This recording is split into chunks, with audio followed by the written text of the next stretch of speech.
Be advised that the views and opinions of the hosts and guests do not reflect those of the station.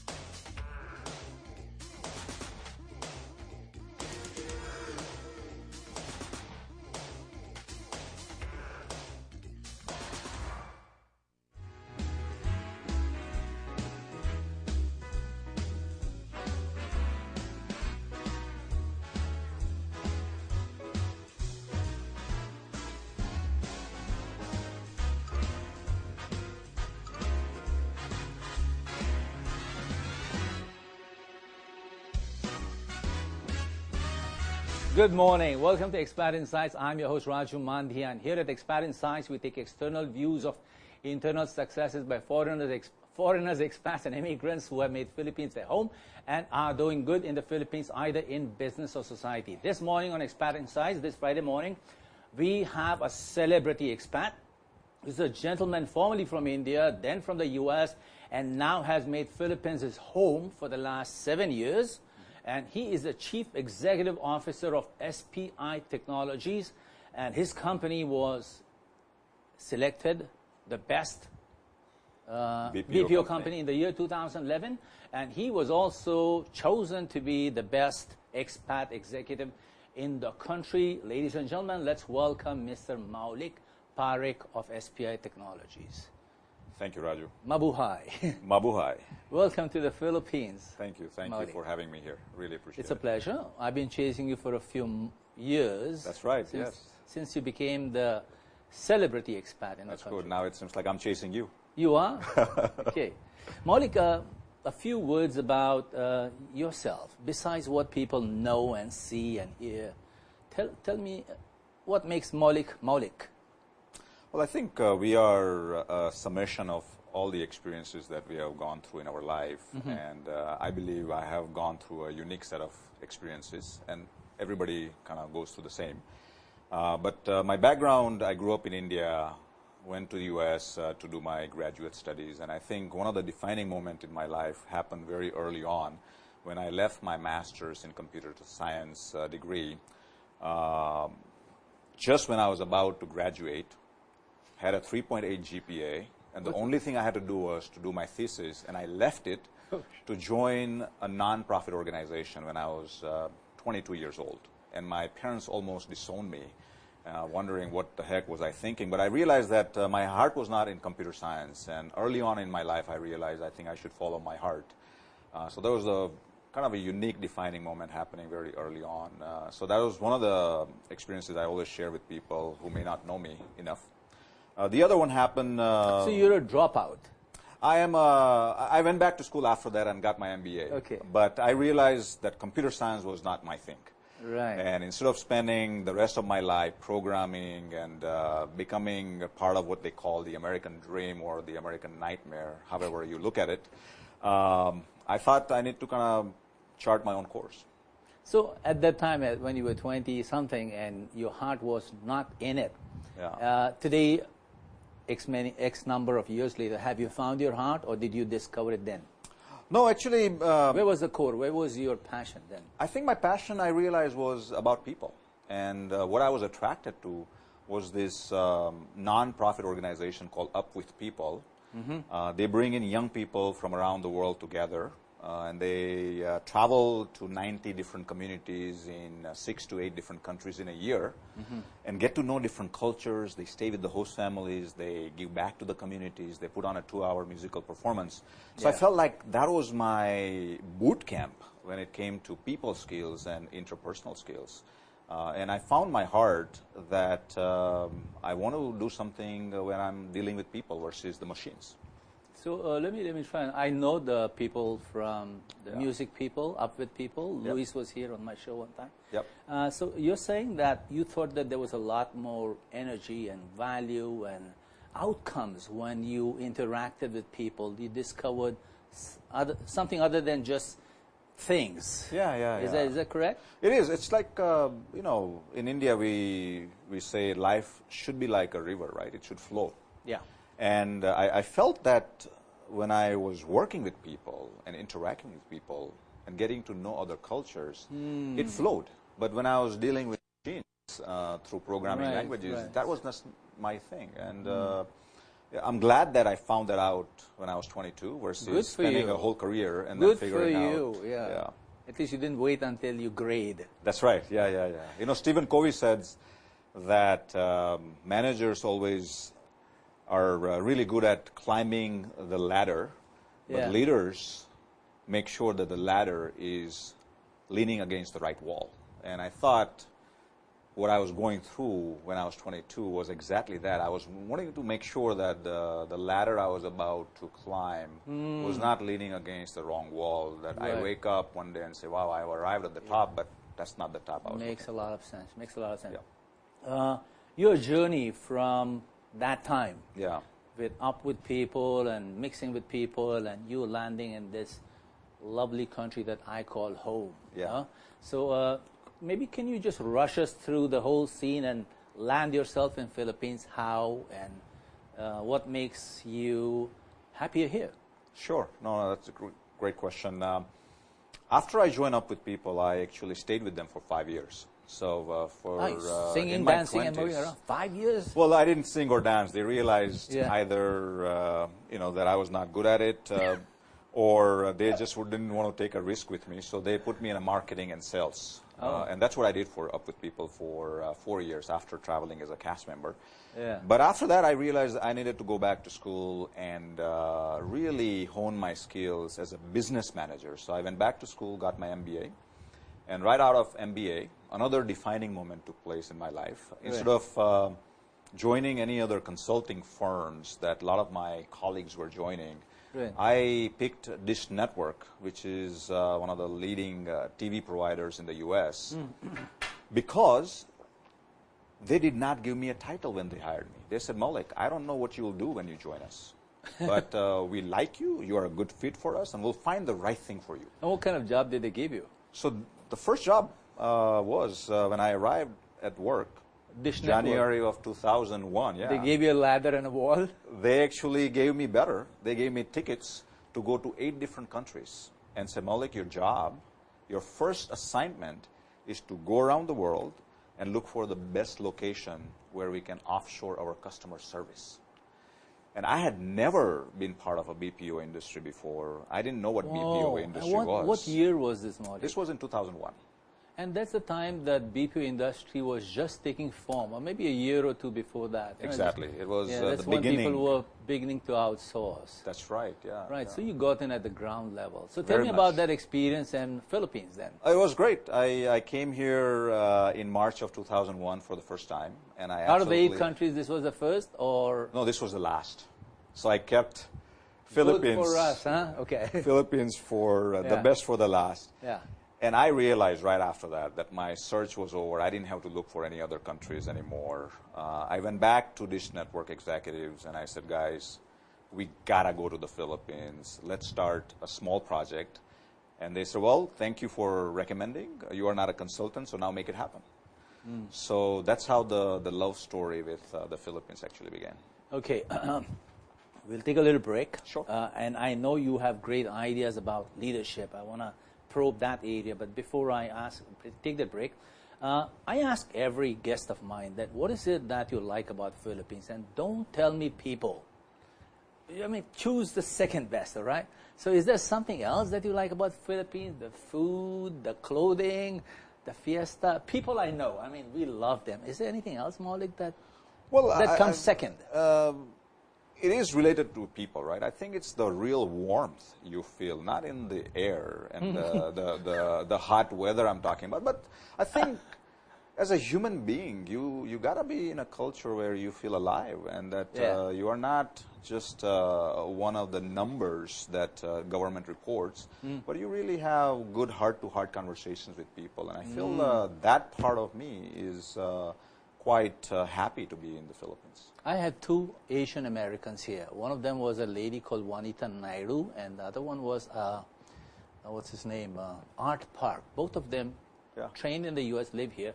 And they live here and they claim that there's a certain kind of energy in this earth.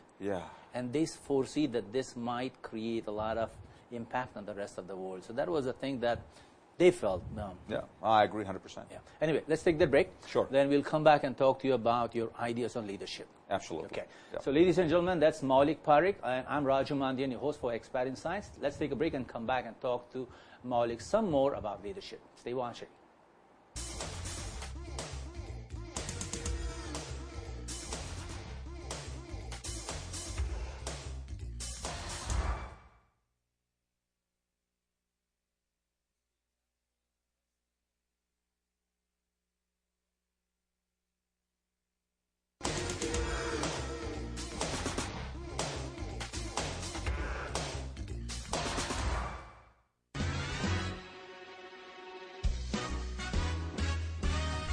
Welcome back to Expert Insights. I'm your host Raju Mandhyan, and we are talking to Maulik Parek, and we are talking about Aim High Philippines and his ideas on leadership. So, Maulik, back to you. Now, you have some fantastic ideas on leadership. No? I don't know where you want to start. I mean, I hate defining stuff, but if you want to go ahead and tell me what is leadership to you, tell me, please. Well, it's a profound question, obviously. It's hard to define leadership in one word or one sentence. But from my own experiences, I believe a good leader should be about inspiring other people. You know, we hear a lot about how people have difficulty getting up in the morning on Monday and going to work. And I shared, as you attended my seminar, and I shared that statistics out of Australia, that they found that more people die out of heart attack and stroke between 9 a.m. and 11 a.m. Monday morning. And you ask them, why is that? It's obviously because the culture at the workplace is not right. And who is driving the culture? It's typically the leader. So as a leader, you have an incredible responsibility of creating a culture that is inspiring, that draws people in, that brings out the best in them. So if someone were to ask me what are the 3 things that I look for in a leader, it's typically you have to be inspiring, you have to create an organization that is based on meritocracy, so there should not be politics.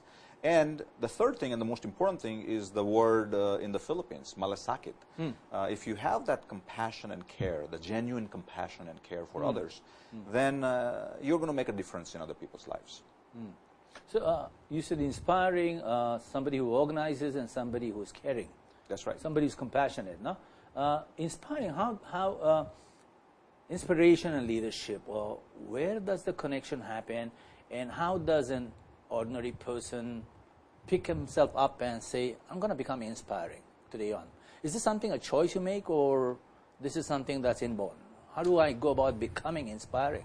Well, first, in order for you to be inspiring to others, you have to be inspired person yourself, and you have to have that zest for life and learning.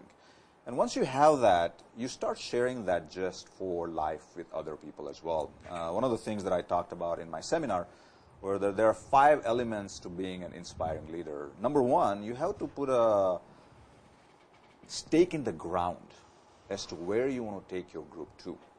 Like JFK putting a stake in the ground in the 1960s that he wants to land a man on the moon and return him safely by end of decade, right?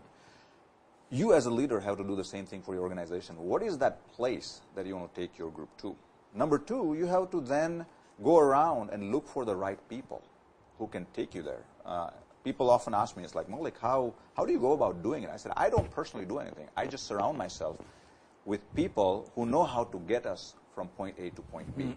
So second thing a leader does is make sure that he or she surrounds himself or herself with the right people. Number 3, you have to tell people what is in it for them. Not only the monetary benefits, not only just that they're going to get promotions, they're going to get raise in their salary and their wages, but how they're going to transform themselves internally while they are taking on this big challenge. Then you have to tell people how they are going to conduct themselves when they are taking on this journey. What is the culture that would hold everybody together? And the last thing a leader does when they are inspiring others is they have to constantly communicate that vision to people so that they don't forget. Maulik, these points that you mentioned, they make a lot of sense to me. I would want you to maybe take the first one. You said you have to make a stake. Yeah. You have to take a stand somewhere in life, somewhere on this earth, and say that, hey, I'm going to reshape the world. Is that the stand you mean? Well, that is the Stake stand on on a very macro level, right? But Yeah. in a micro level, as a business person, some of the challenges we face in our businesses are not about changing the world per se. They're about achieving company goals. So, for example, when I joined SPI Global, previous 3 years, the revenues were stagnant. They were flat, essentially. And one of the first things I had to do was to put a stake in the ground and say, guys, I don't think we can continue having our revenues being flat. We got to put a stake in the ground that we are going to become a $500 million company in the next 4 years. By 2016, we should become a $500 million company. We were sub 200 million then. And very quickly, since then, Raju, our revenues have grown by 40%. Per annum. No, across the board for the last 3 years. So we have gone from being a $180 million company to now over $250 million. So when you made that stake saying that, hey, we are not doing good, what was the size of your company in terms of people? And when you made that claim that let's change the direction of the ship, besides claiming it, besides declaring it to your people, what action steps did you take? You said structuring an organization. What action steps did you take? Well, first of all, we were a $180 million company. Yeah. And the goal was to get to $500 million in revenue by 2016. Right, which is still a little bit away, huh? It is still away, and it's still a very ambitious goal. Yeah. But it gets people excited, right? So the way I went about it was look at the most foundational elements of SPI Global at that point. And I typically start with what is the organizational structure. And I realized very quickly that there were 3 organization structures because there were 3 different entities under SPI Global at that point. So I had to create one org structure that makes sense. We had 3 sets of finance departments, 3 sets of marketing, 3 sets of HR. Oh, for your 3 verticals. That's right. Yeah, okay. And so we brought all of them together. Yeah. Number 2, I had to ask the question, once I have set the goal of $500 million in revenue, do I have the right team? At that point, we had 6 CEOs and presidents in our company. And the company was not going anywhere. So, you know what they say in the U.S. So many cooks and... or what they call in the U.S., too many chiefs and not many Indians. Chefs, Oh, too many chiefs, no, too many. And now they got one Indian. Yeah, okay. I joke with people, right? Yeah. So we had to very quickly bring in the right leadership. Yeah. And today I'm very proud to say that SPI Global has probably the most talented and the most experienced leadership team for the BPO industry. So that was number 2. Yeah. Number 3, and probably the most important one that people sometimes forget, is building the right culture. Yeah. Without the right culture, no matter you have the great organization structure, you can have the best people in your team, but if they don't know how to communicate and what is okay and what is not, you won't be able to get anywhere. So very quickly we created the right cultural values, our vision, our mission, our value system, and started actually celebrating it with people. Yeah. So those are the 3 fundamental things that you had to do. 2 questions on my mind from this story that you're telling me. The first question is, when you had these 6 CEOs and a couple of presidents, and you were into 3 different verticals at that time, consolidating them, making them one powerful ship. I don't ask this question. What were the challenges? I mean, people challenges. I'm sure people might have said, hey, Indian, don't be chief. I mean, what was the challenge? Can you tell me, like, how did you manage that? How did you create a buy-in from this existing CEOs, and what did you have to do? Well, none of them survived, actually. So one of the very first thing I had to do was look at the people and ask myself, if these people were at the helm of this company and the company was not going anywhere, they were just an unnecessary layer of management. I believe in the world, we got to we got to run a company that is as flat as possible. Today, if you look at my direct reports, every one of them has the ability to do their job at a macro level. They are able to go up the tree and look at the forest, but they're also the people who can actually go down the forest and cut the tree. So there is no unnecessary layer between the CEO and my direct report. So some heads had to be chopped. Absolutely. And that's part of the reorganization. That's part of any turnaround scenario that you want. Great. So that leads me to the second one. Now, what's your strategy on building the culture, on making the culture in-depth, the flat culture, and the culture that is so flexible today, as you mentioned, they can go up and down, no? Yeah. What was your technique? What kind of method have you used, and how are you sustaining that kind of culture right now? Well, I think the most important thing for a leader to build a good culture is to live those values. A lot of the times, you work for a leader and they talk about these big words, integrity, accountability, malasakit, but then you observe them and it doesn't jive with who they are as a person. Yeah. And people are very smart. Very quickly, they figure out whether this leader is pulling their leg. In Philippines, we call that paramdam. Paramdam? Yeah. We feel. We are sensitive, You feel, you get a feel for it, that whether the person is just, making up these numbers or the stories. Yeah. So the first thing I had to do was like, what are the values that I want to live by myself? And I felt that I want to work for an organization which is inspiring. I want to work for an organization that gives me opportunities based on my merit, not based on who I'm close to. And I want to work for an organization that cares for me as an employee. So those three became the core values at SPI. There was, by the way, Maulik had a little seminar a month and a half ago, so he's referring to that. You guys haven't watched it. You can watch it on YouTube. It's called The 7 Great Habits of Leadership, and it was done by Asia CEO Forum. There was a gentleman there, Maulik, that time, who asked you a question. He said, I have a hard time convincing people. And though I lay down the values and though I put in the commands, I don't get the returns. That was a question he raised, and you actually parked the question that time, no? Yeah. So I had a little chat with him. I said, probably Maulik's going to tell you that you have to be the model before you change the system, no? Which you just mentioned. So my question to you is that it's a lot of internal struggle to be a model. I mean, right. You're human. Yeah. I'm human, so are people human. What in your personal behavior, in your value system, did you have to surrender, to become the model that you are today? Is there something that you had to let go of yourself? Is there a head that you had inside of you that you needed to chop off? No, that's a very Personal, good question. Yeah? Very good question. I Thank think you. And I share this with people all the time now. That there was a point in my life when I wanted to go through the ladder because I felt that higher up I go, more freedom I will have.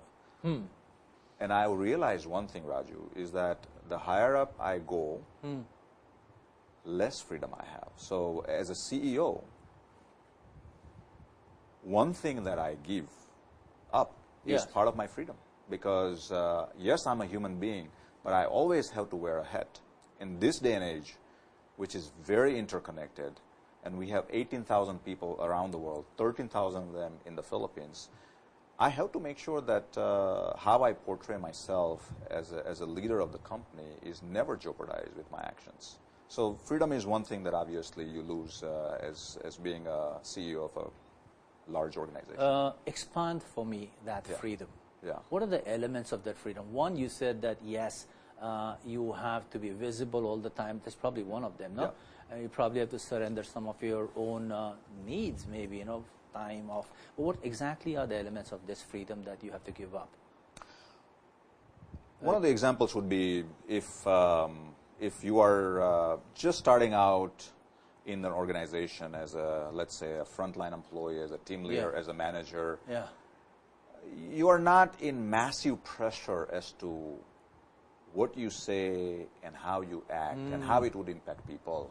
Now as a CEO or as a senior executive in any organization, your thoughts your words or lack of words, your actions get amplified. Right. That means everything you do, everything you say, or everything you don't say, people pay a lot of attention. And I have realized, and I've actually noticed it over the last 7 years here, that if I change my behavior a little bit, I see that behavior very quickly manifested in all my direct Ripple effect. It goes down to the right. front line. And yeah. then I have to really figure out whether that's a behavior I want in the organization or not. So I have a core team of people that obviously who are very close to me. They're good friends, and I share my my frustrations at times, my feelings. But even with them, I have to make sure that I don't taint their view on what's going on in the company. Applaud for that. No, there's one of them sitting right across and smiling at you. No, Yeah. You have 18,000 people, Yeah. or maybe more now. 18,000. And the attrition rate is high in an industry like yours. Yeah, 18,000. You can't really hold them, no? Yeah. And you said you do create a ripple effect, no? Any challenges out on the front end? Any external impact of culture, of environment, of other market elements that kind of hamper into your progress, into your building these 18,000 people into a singular culture? Oh, there are always a lot of external factors playing out. Yeah. The competition here in the Philippines is only increasing every year. Yeah. They want to go from what it is today, 750,000 workforce working in the industry to 1.3 million people working in the industry by Right. 2016. Right. So obviously, as I look at the external factors, the Yeah. competition is going to increase. Yeah. The only thing companies can do is to continue to build a very strong, a very sticky culture. I almost tell people that what we do, actually, we are in the business of creating a Facebook. What do we do with Facebook? We keep going back to that, because why? That's where we connect with our friends. That's how we connect with our relatives. We want to catch up with them on Facebook. So if you create a work environment where people want to come to work to, so they can catch up with their friends who are working with them, then they keep coming back. So you have to be as sticky as Facebook as far as the culture is concerned. Luring and enticing and engaging. Exactly. That's part, no? Wow. Am I on track with where we were supposed to go, or I think did you we are the go boss here. No, tell me. I mean, is there something else that I should cover? No, I think we can, obviously talk more about the leadership. I do want to talk about it. It's a topic we both are very passionate Yeah. about. So here's one question. No? I was part of a research back in 2001 or 2 when the outsourcing industry was just taking birth. And this was at the University of Asia Pacific with Bernie Villegas and Stan Padahinog. And we thought that the lifespan of the BPO industry or the KPO industry would be up until the year 2020. Yeah, macroeconomics and trends over the last so many decades, and how industries take birth and die. No, what do you think is happening to this country's economy and culture, given the fact that this little industry is growing so rapidly? It's like a gold rush. Yeah. So you think long-term impact on this country, would that be a good one, or something that may have to be corrected in the future, post-2020, if what we thought was true at the time? Sure. That was a very long question. I hope I... No, I understand where you're coming from. You're asking what will happen to this industry. I'm talking about country's 2020. development. I'm looking at history, Yeah.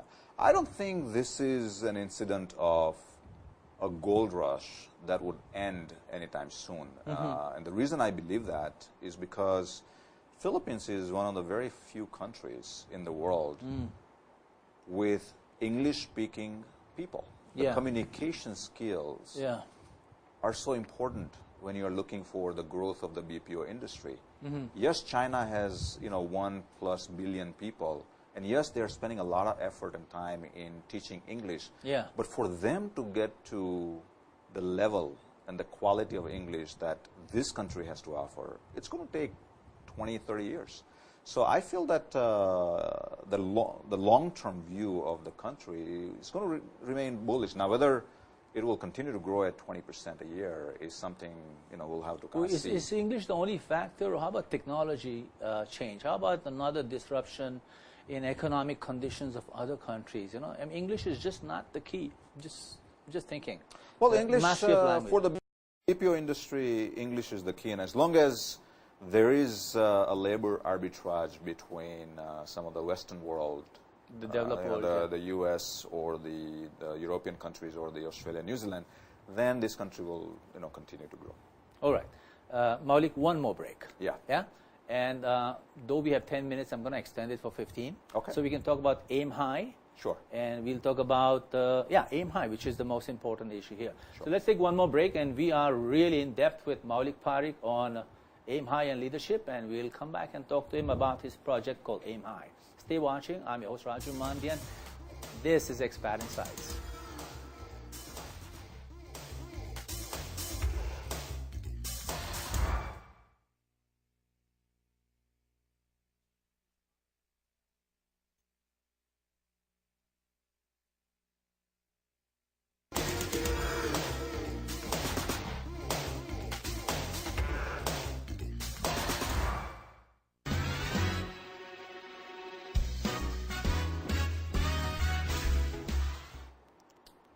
Welcome back to Expat Insights. I'm your host, Raju Mandhyan, and we are talking to Maulik Parek, and we are talking about Aim High Philippines, leadership and in the BPO industry.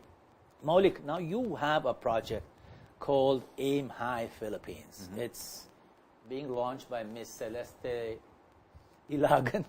And tell us a bit about this. What is this? What is the initiative?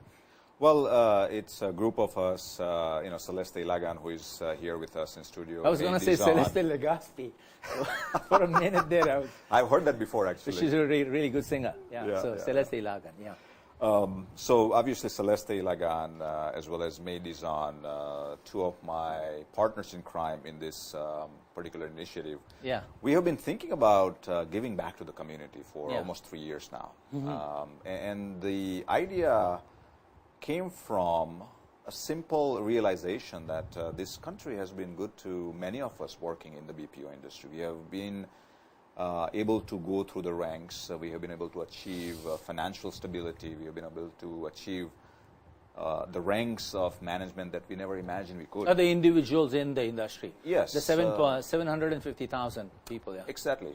And it's time to give back to the community. We don't need to wait until we are in 70s or 80s to start giving back. And so we came up with this very ambitious goal of impacting the lives of over 100,000 young leaders in the country by working with one leader, one company, one community at a time. So the ambitious goal there is to really change the world. One leader, one company, one community. At a time. Thus, that means you'll take one company and pick an individual from that company? No, if we keep changing one leader, that person at least has one. the potential to make a difference at so the you'll company. sow the seed, you mean? Exactly. Okay, right. Exactly. And as I shared with you, leaders have a huge impact on how people feel. I know I worked for good leaders and I worked for bad leaders, and I know the impact it had on my health, the impact it had on my mental status. And I know that if I'm a good leader, then I can actually make an impact on the lives of 18,000 people working with me. Mm-hmm. And the same applies to 750,000 people working in the BPO industry here. Mm-hmm. So what we have done is we have created a few ways we are reaching out to these leaders. One is obviously the forum that we held. We would like to do another forum sometime in the first quarter of next year, and hopefully we'll have a larger audience. Mm-hmm. And hopefully we can count on your support to pass on the word to your viewers. Right behind you. And we are also launching that initiative through Facebook as well as Twitter. So those who are interested in getting, weekly, sometimes bi-weekly updates on leadership, some thoughts that would make you think about your own leadership, then they should reach out to us through Aim High with Maulik Parek on Facebook, and the same on Twitter. And what is AIM stand for? AIM stands for Aspire, Inspire, Mentor. And so we are looking for people who are aspiring to be the best they can be, right, and who are willing to inspire and mentor others to do the same. Mm-hmm. All right, so good luck with that. Yeah. And if you need the support of Expat Insights, I mean, we are a small little setup here, but we'll stand right behind you. Huh? Absolutely. I look forward to that support. So, Maulik, parting words from you. Yeah. No? I hope you have been able to tell me everything I want to understand about leadership.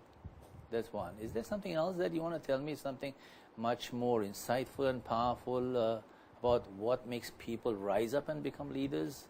Besides what you told me, is there something else? Well, I think we have covered a lot of ground in Yeah. our topics, Yeah. but the key thing I share with people is look at investing in themselves. A lot of the times we live in a world where we are focused on competitive nature of our life.